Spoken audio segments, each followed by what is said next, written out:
Virginia Congressman Virgil Goode is warning of a Muslim invasion if we don't tighten our immigration system. Now, his comments a reaction to a constituent angered that the first Muslim elected to the Congress plans on taking the Quran with him as he is sworn into office.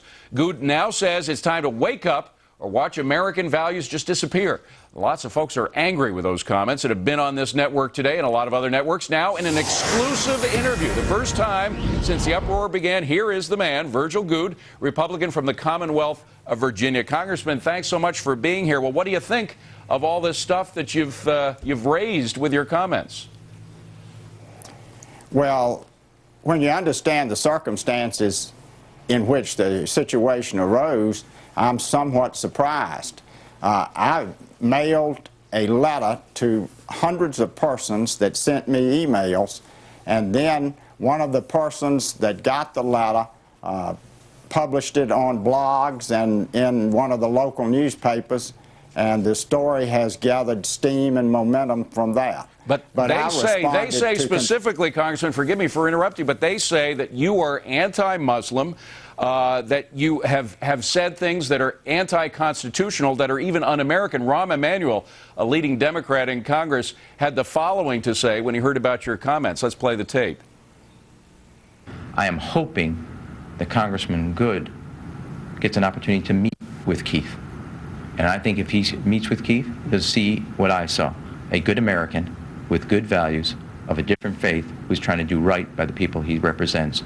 Now, he's referring, of course, to Keith Ellison, who is that Muslim who was elected to U.S. Congress. Do you have any plans to meet with Congressman Ellison? Oh, I hope to meet with all of the new members of Congress when we convene in January and see them all from time to time, debating legislation, meeting in committees, seeing them at other events and occasions, and I look forward to seeing him as the same with all the other new members of Congress.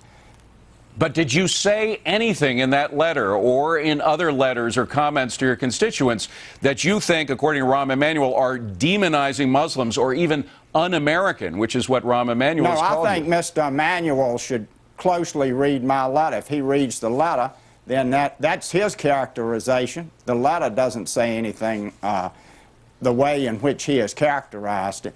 Well, let's read a little bit for those who might not know what the letter says, and I'm quoting from the letter. If American citizens don't wake up and adopt the Virgil Goode position on immigration, there will likely be many more Muslims elected to office and demanding use of the Koran. Now, first of all, what is the Virgil Goode position on immigration?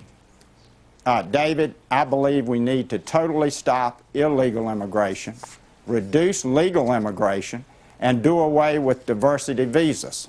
Describe what diversity visas are.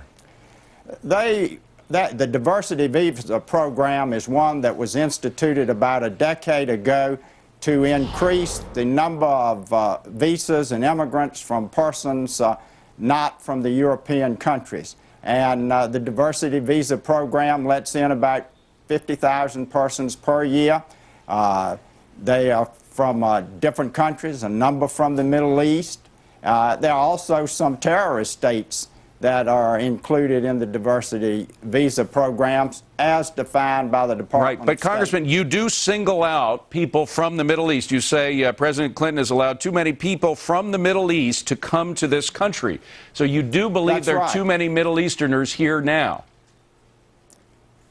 No, I said there were. In the diversity visa program needs to be ended. It shouldn't have been adopted to begin with, in my opinion. But do you think there are too many Middle Easterners in the United States right now? I'm not going to say yes or no on that. I'd like to know the exact number. I don't have the exact numbers. I know in the diversity visa program, a number do come from the Middle East, roughly in the neighborhood of 10 to 20%. And that's 50,000 per year total in the program. And I also favor reducing legal immigration. Now, I'm not opposed to a guest worker program that is a true guest worker program, but not one that provides a green card or some other card that gives a glide path to citizenship. Now, specifically with regard to your comments about Mr. Ellison bringing a Koran into the swearing-in ceremony, as I understand it, you don't actually put your hand on a Bible as you're officially being sworn in. Is that correct? That's correct. I've been sworn in 5 times now, and everyone that I saw simply raised their hand and took the oath of office to uphold the Constitution and the laws of the United States. Right, but the Bible, the point is, Congressman, that the Bible would be brought in by an individual at sort of a ceremonial swearing in that would take place later. A person can hold a Bible. That's right. One person, there was a Mormon individual who was sworn in, I believe, as a senator, who brought a Bible within which was contained the Book of Mormon. So precedent has been broken before on this, right?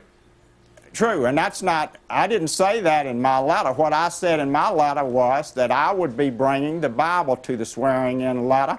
I did not subscribe to the Koran, and I would not be bringing the Koran into the chamber or swearing in on it on a ceremonial oath takings. Well, Congressman, we know you wouldn't be doing it, but the question is, would you prohibit Mr. Ellison, who we see here on the screen, would you prohibit him from bringing a Koran into that ceremony? The voters of his district, the voters of any district, have the right to elect whomever they want, and they can weigh the actions of the persons they elect, and if the voters of that district want persons that are going to swear by the Koran, that's the choice of the voters of that district. But I believe that the overwhelming majority of voters in my district would prefer the use of the Bible if a book is used, and that is exactly what I'm going to do. Well, that may well be true, but again, just to put a fine point on it, you are not then for prohibiting Mr. Ellison from bringing in a Koran.